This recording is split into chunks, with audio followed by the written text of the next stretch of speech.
লোকসভা নিৰ্বাচনৰ দিন চমু চাপি অহাৰ লগে লগে ৰাজনৈতিক দলসমূহৰ মাজত বৃদ্ধি পাইছে নিৰ্বাচনী তৎপৰতা।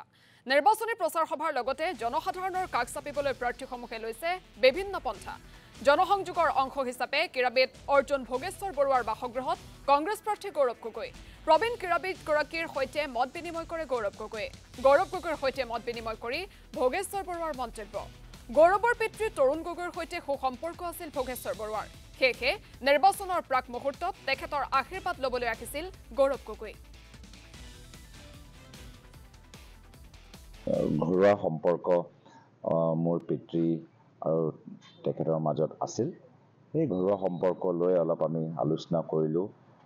কেনেদৰে মোৰ পিতৃ আগতে ইয়াত আহি তেখেতক খবৰ লৈ যায় বা আমাৰ আইতা কেতিয়া দিল্লীত গৈ আমাৰ সেই সময়ত যেতিয়া ছাৰ MP আছিলে, মোৰ দেউতা MP আছিলে, সেই সময়ত আমাৰ সৰু এটা MP কোৱাৰ্টাৰ আছিলে, তাত গৈছিল।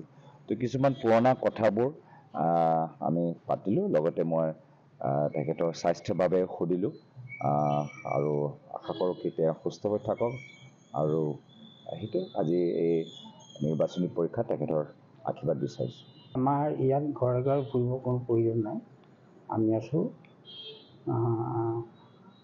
আমাৰ গোটেইখিনি চব এক হৈ আছে। যিমানখিনি বাহিৰৰ ভিতৰৰ যিমান মানুহ আছে, কোচ কলিতা আহোমক ধৰি যিমানখিনি আছে নহয়, নতুনকৈ কিছুমান আহিছে।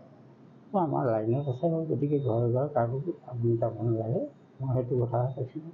ৰাইজে যিজনক বিচাৰিব আমি ৰাইজৰ লগতে গুচি যাম।